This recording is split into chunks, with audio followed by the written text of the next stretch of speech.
अति पावन पुराण की आरती अति पावन पुराण की धर्म भक्त विज्ञान ज्ञान की धर्म भक्त विज्ञान भान की आरती अति पावन पुराण की आरती अति पावन पुराण की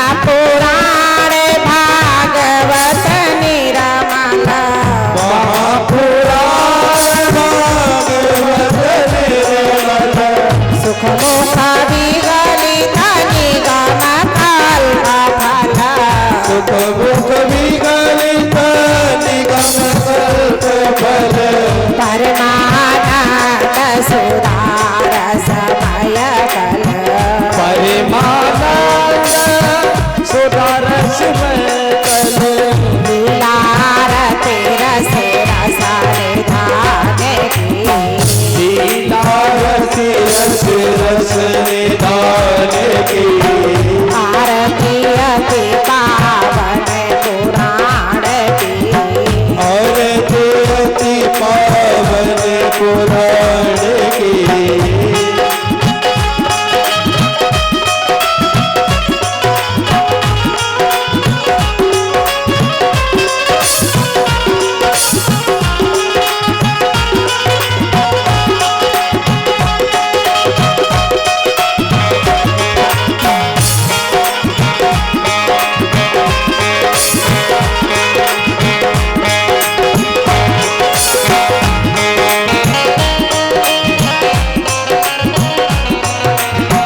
कलमाले माधीन प्रताप निवारण भले भले मदीन प्रताप निवारणे जन्म मृत्यु मय भवो भय हारण जन्म मृत्युमय भव भय हारिणे शिवत सतत सकल सुख कारण सेवक सतत सकल गुण कारिणे शुभ औषधि हरि चरित धाम की औषधि हरि चरित धान की आरती अति पावन पुराण की आरती अति पावन पुराण की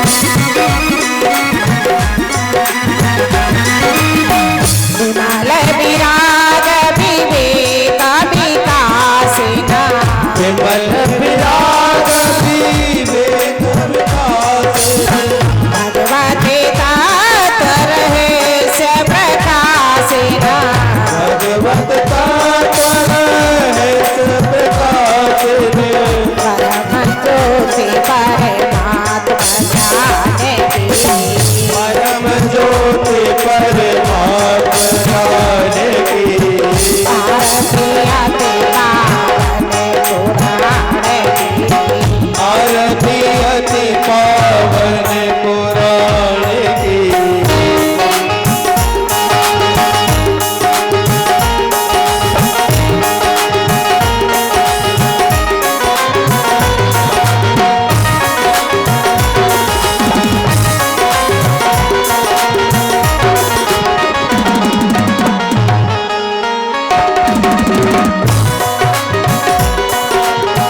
परमहंस मुनि मन उल्लासिना परमहंस मुनि मन उल्लास रस काहे दय रसे राशि विलासिना रस हृदय रस रास विलास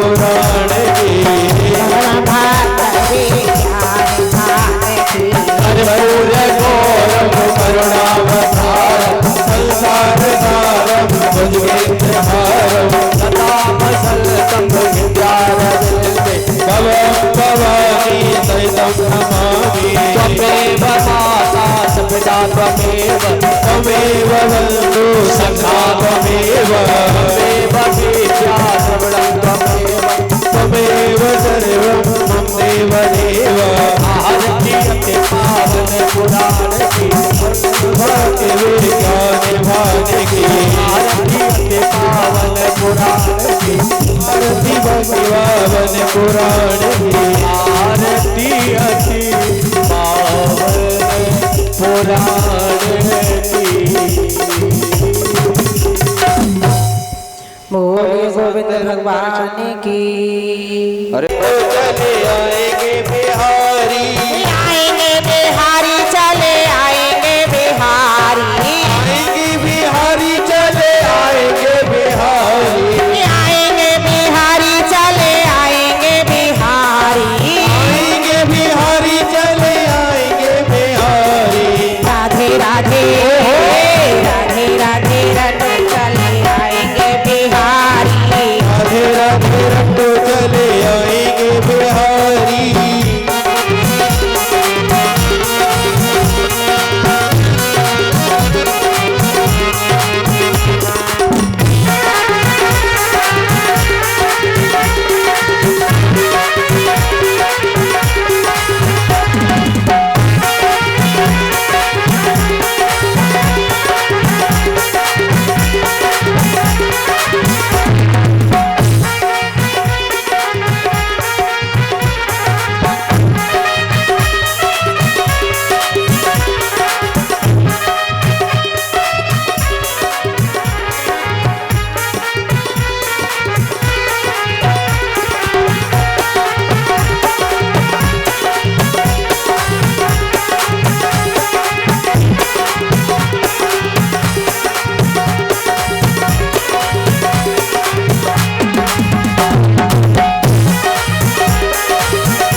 राधा मेरी चंदा चकोर है बिहारी राधा मेरी चंदा चकोरे बिहारी राधा मेरी चंदा चकोर है बिहारी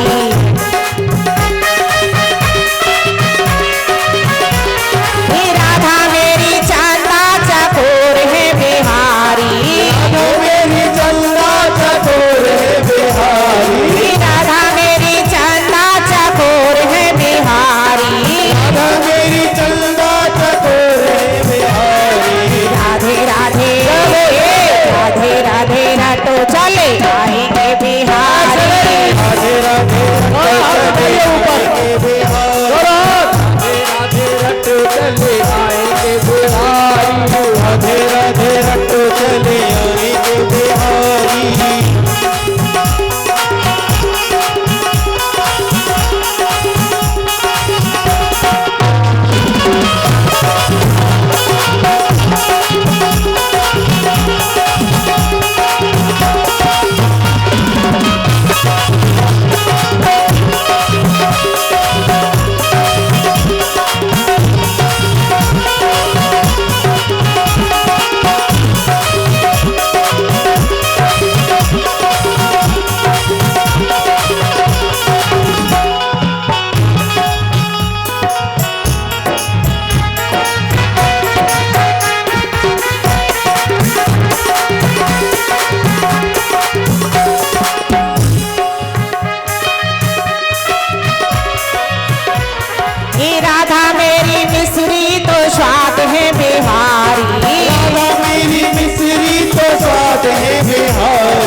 राधे राधे रटो चले आएंगे बिहारी। आएंगे बिहारी चले आएंगे बिहारी। आएंगे बिहारी चले आएंगे बिहारी। आएंगे बिहारी चले आएंगे बिहारी। आएंगे बिहारी चले आएंगे बिहारी। राधे राधे राधे राधे रटो चले आएंगे बिहारी। राधे राधे रटो चले आएंगे बिहारी। सभी ताली बजाते हुए बोले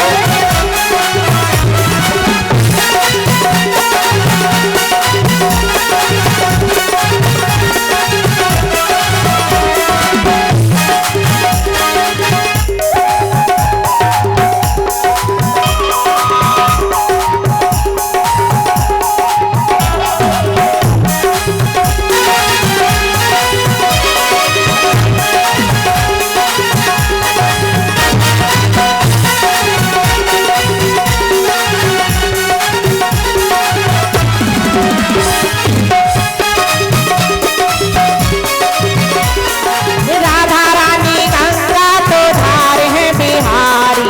राधा रानी गंगा तो धार है बिहारी। राधा रानी गंगा तो धार है बिहारी। राधा रानी गंगा तो धार है बिहारी। राधे राधे राधे राधे रटो चले आएंगे बिहारी। राधे राधे रटो चले आएंगे बिहारी। आएंगे बिहारी चले आएंगे बिहारी। आएंगे बिहारी चले आएंगे बिहारी। राधे राधे राधे राधे रटो चले आएंगे बिहारी। राधे राधे रटो चले आएंगे बिहारी।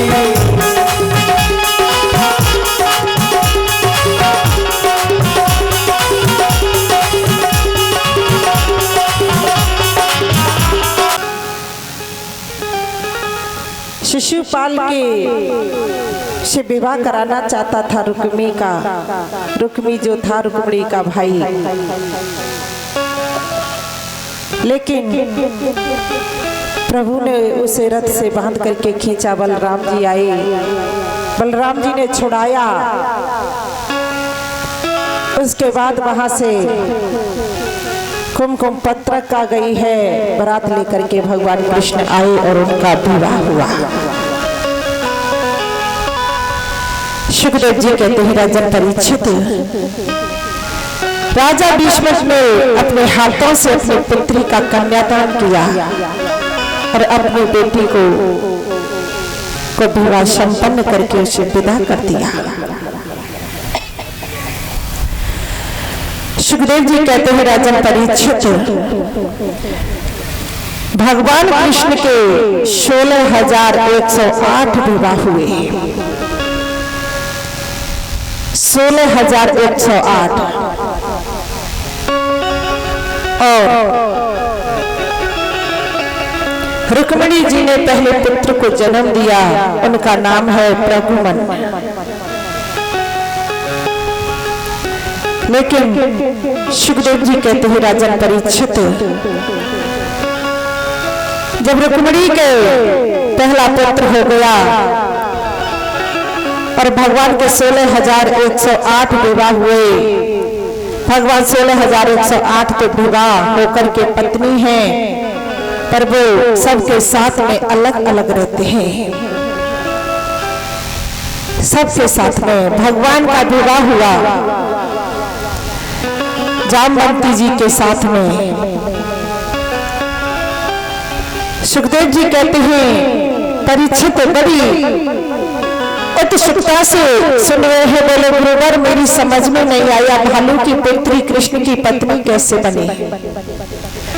सुखदेव जी कहते हैं राजा द्वारका में एक राजा आए थे, उनका नाम था सत्राजित। और सत्राजित महाराज बड़े प्रतापी थे, उनके पास एक मणि थी, उस मणि का नाम था सैमंतक मणि। उस सैमंतक मणि 10 घंटे नित्य पूजन किया जाता था उस मणि का। नित्य तो 10 घंटे उसका पूजन किया जाए 100 मंतक में से 8 भार सोना रोज निकलता था। 8 भार सोना, आप 8 भरी मत समझना, 8 तौले नहीं समझना। 8 भार सोना बोलते हैं 8 क्विंटल से। 8 क्विंटल सोना हर रोज देती थी वो मणि। एक दिन राजा उस मणि को लेकर के आए तो गोविंद ने देखा और कहा कि महाराज इसे राजकाज में वहां पर रखवा दीजिए, क्योंकि इससे प्रजा का हित होगा, प्रजा के लिए बांटा जाएगा। तो उन्होंने इनकार कर दिया। लेकिन सुखदेव जी कहते हैं राजन परीक्षित, वहां से वो चले गए इनकार करने के बाद में। लेकिन वो मणि लेकर के वहां से गए तो सत्यराजित ने कहा क्षमा करना, मणि में नहीं दे सकता। तो भगवान ने कहा कि आपकी चीज है, हम ज्यादा नहीं कह सकते, नहीं देना चाहते हो तो मत दो। आज उनके भाई प्रसेन ने मणि को पहन लिया और प्रसेन उस मणि को लेकर के जंगल की ओर शिकार करने के लिए चले गए। तो किसी सिंह ने प्रसेन को मार करके मणि को छुड़ा लिया। उधर से जा रहे थे जामवंत जी, और जामवंत जी ने सिंह को मार करके मणि ले ली और अपनी बेटी को खिलौना समझ करके उस मणि को दे दिया। सत्यराजित सोचता है कि किसने मेरे भाई को मार करके मणि हत्या ली। फिर उसने सोचा कि परसों कृष्ण मुझसे मणि मांग रहे थे, इसलिए उन्होंने मेरे भाई को मार दिया और उस मणि को वापस ले लिया, मणि छुड़ा ली। इतना बड़ा कलंक मेरे गोविंद को लग गया। भगवान को आज रात्रि भर नींद नहीं आई, क्योंकि काजर से विकारी कोई चीज होती है तो वो कलंक होता है। व्यर्थ का कलंक लग गया। परमात्मा कभी किसी को कलंकित नहीं होने दे, यह प्रयास हमेशा करो। भगवान ने गर्गाचार्य से पूछा, गुरुजी मैं तो जानता भी नहीं, प्रसेन को मैंने कभी देखा भी नहीं, और मुझे ये कलंक लगा है कि मैंने उसे मार दिया और मणि को ले लिया। तो उन्होंने कन्हैया की कुंडली को देखा। गर्गाचार्य जी बोले, कन्हैया तुमने चौथ वाला चंद्रमा देख लिया है। भादों में चौथ का चंद्रमा देखने से कलंक लगता है। भादों में जो चौथ वाला चंद्रमा निकलता है उसे कभी नहीं देखना चाहिए, उससे किसी न किसी बात का कलंक लग जाता है। भगवान 10-5 लोगों को लेकर के जंगल में गए जहां प्रसेन मरे पड़े थे। उन्होंने देखा कि जहां प्रसेन मरे पड़े थे वहां सिंह के पैरों का चिन्ह है, और जहां सिंह मरा पड़ा था वहां रीछ के पैरों के चिन्ह हैं।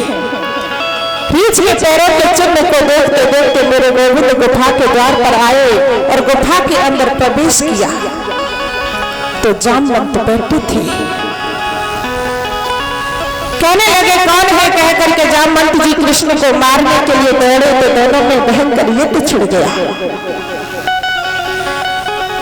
युद्ध करते करते जामवंत जी की नस नस ढीली पड़ गई। श्री जामवंत जी बोले, बस बस मैं समझ गया गोपाल, आप तो मेरे राम जी हो। भगवान श्री रामचंद्र जब रावण को मार करके आए तो अपनी पूरी सेना से कहा कि आज मैं तुम्हें कुछ न कुछ देना चाहता हूँ और मुझसे मांगो क्या चाहिए। किसी ने प्रेम मांगा, किसी ने भक्ति मांगी, किसी ने श्रद्धा मांगी, किसी ने पूजा की शक्ति मांगी।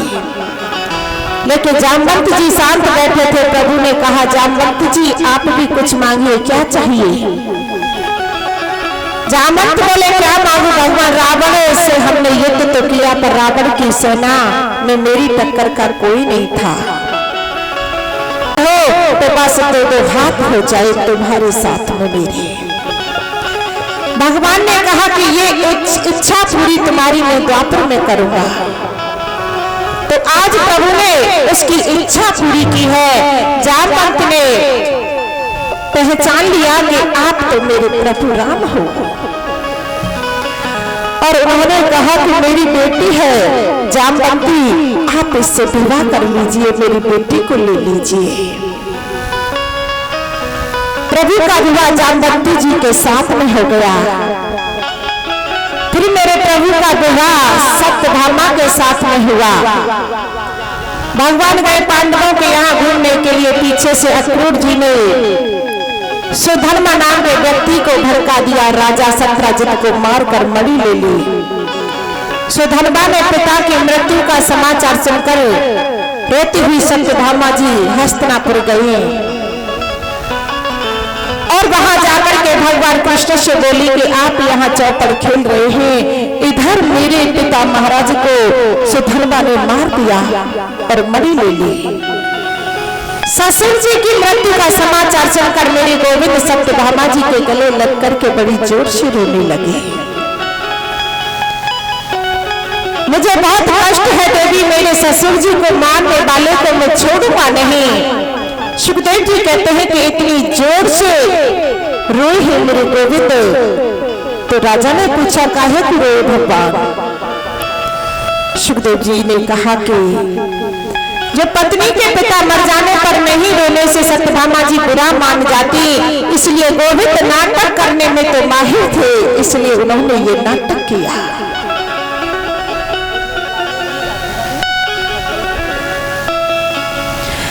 और नाटक करने में तो गोविंद सबसे आगे रहते हैं। और सत्यभामा को ऐसा लगा कि जैसे उन्हें बहुत कष्ट हुआ है उनके पिता के मरने का। लेकिन सुधर्मा को मारने के बाद भी भगवान को मणि नहीं मिली। बलराम जी बोले कि घर में देखिए तेरे ही पास होगी। कन्हैया बोले अच्छा, चौथ का चंदा देखा इसलिए मणि का बड़ा कलंक लगा है। श्री अक्रूर जी के पास में मणि थी, उनको मिल गई। अक्रूर जी को प्रभु ने दंडित किया, ये मणि आप ही रखो, 10 घंटा नित्य प्रति सेवा करो, लेकिन जितना जिसमें सुगुण निकले वो तौल करके हमारे खजाने में भेज देना। भगवान अर्जुन को लेकर के घूमने जा रहे थे वन में, तो वहां एक सांवली सलोनी नारी को देखा और यमुना के किनारे परम सुंदरी एक स्त्री बैठी थी, एकदम समाधि धारण किए हुए। अर्जुन ने उस स्त्री से पूछा आप कौन है देवी? नितांत निर्जन वन में अकेली बैठी हो? तो उस स्त्री ने कहा कि मैं सूर्य पुत्री हूँ और यमराज की बहन हूँ, मेरा नाम है कालिंदी, मतलब यमुना। श्री कृष्ण को पति रूप में वरण करने के लिए मैं यहाँ तपस्या करती हूँ। अर्जुन बोले वो तो मेरे रथ में बैठे हैं, मेरे साथ आए हैं। अर्जुन ने यमुना का हाथ कृष्ण के हाथ में सौंप करके मंत्र पढ़ दिया। भगवान का विवाह हो गया कालिंदी के साथ। बिंद और अरविंद नाम के राजा दोनों भाई हैं, दोनों की परम लाडली बहन का नाम है मित्रवृंदा। मित्रवृंदा के साथ में मेरे गोविंद ने विवाह किया, फिर भद्रा के साथ में किया, फिर लक्ष्मणा के साथ में किया। सुखदेव जी कहते हैं राजन परीक्षित, इसी प्रकार मेरे गोविंद के 16,108 विवाह हुए। लेकिन अब भगवान द्वारका में आ गए हैं, बड़ा सुंदर परिवार है, बड़ी शांति है। भगवान के इतने विवाह क्या कि 16,108 का मतलब क्या है कि वेद में 3 कांड हैं। पहला है ज्ञान कांड, दूसरा है ज्ञान कांड के हुए 4,000 मंत्र और दूसरा है कर्म कांड, उनके हैं 80,000 कर्म कांड के मंत्र और तीसरे हुए उपासना कांड, 16,000 मंत्र है उपासना कांड के। परमात्मा के समीप चले जाना ही उपासना है। 16,000 वेद के जो उपासना कांड के जो मंत्र हैं वही श्री कृष्ण की 16,000 पत्नियां हैं। 100 प्रकार के जो उपनिषद हैं वेदांत जिनमें कृष्ण भक्ति का प्रतिपादन किया जाता है, वो 100 प्रकार के उपनिषद ही श्री कृष्ण की संपत्तियां बन करके आए। 8 प्रकार की प्रकृति होती है, भूमि जल अग्नि वायु आकाश मन बुद्धि और अहंकार। ये 8 प्रकार की प्रकृति है। जीव में और ईश्वर में अंतर क्या है? जो प्रकृति के बस में रहता है वो जीव है, और प्रकृति के जो बस में रखता है प्रकृति को वो ईश्वर है। परमात्मा प्रकृति के बस में नहीं, प्रकृति उनके बस में है। 60 प्रकार की प्रकृति कृष्ण की अष्टपटरानी है। 100 प्रकार के उपनिषद कृष्ण की संपत्तियां और वेद के 16,000 उपासना कांड के मंत्र कृष्ण की 16,000 पत्नी। इस प्रकार इनका स्वभाव है। भगवान के पुत्र बड़े सुशील हैं, बड़े पुत्र प्रगमन हैं। प्रगमन के विवाह हुआ, अनिरुद्ध की 2 विवाह हुए।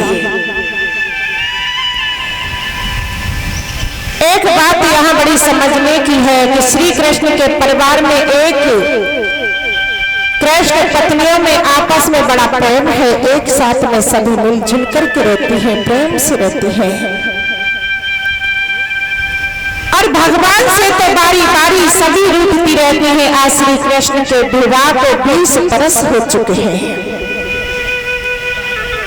लेकिन उन्होंने देखा कि सब बारी बारी मुझसे रूठती रहती हैं, लेकिन ये रुक्मिणी जो है ये कभी रूठती नहीं, ये मुझसे कभी नाराज नहीं होती हैं। अब उन्होंने कृष्ण ने रुक्मिणी के पास में जाकर के बैठ जाते हैं और रुक्मिणी से जाकर के व्यर्थ की बातें करना शुरू कर देते हैं, क्योंकि वो देखना चाहते हैं कि रुक्मिणी के चेहरे पर क्रोध आता है कि नहीं। उनसे कुछ न कुछ कहना शुरू कर देते हैं, लेकिन सुखदेव जी कहते हैं राजन परीक्षित, आज गोविंद ने रुक्मिणी के पास में बैठ करके कहा कि रुक्मिणी तुम कहाँ खोई खोई रहती हो आजकल। रुक्मिणी जी शांत बैठी हैं। फिर कन्हैया कहने लगी, अच्छा तो तुम सोचती होगी कि मैंने इस ग्वारिया से विवाह क्यों कर लिया। रुक्मिणी जी कोई जवाब नहीं दे रही हैं। प्रभु कुछ न कुछ अटपटी बातें कर ही रहे हैं। फिर रुक्मिणी की ओर देखा है कि अभी तो ये कुछ नहीं बोल रही हैं। कृष्ण ने कहा, रुक्मिणी बोली, बात तो जरूर है, सुनिए, मुझसे कोई अपराध हो गया या मुझसे कोई गलती हो गई है जो आप आज मुझसे इस तरह से बातें कर रहे हो। क्या गलती हुई है मुझसे?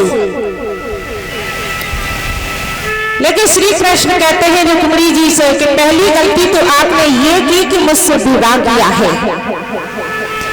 इतने बड़े बड़े सुंदर राजकुमार तुम्हें पत्नी के रूप में वर्णित करना चाहते थे, लेकिन तुम उन सबको छोड़ करके मेरे साथ में आ गई थी। चेहरे को देखा रुक्मिणी जी के अभी भी कोई फर्क नहीं पड़ रहा है। कन्हैया कहने लगे, मेरे जैसे डरपोक आदमी दुनिया में कोई नहीं है। बड़े बड़े राजा लोगों से भय है मुझे।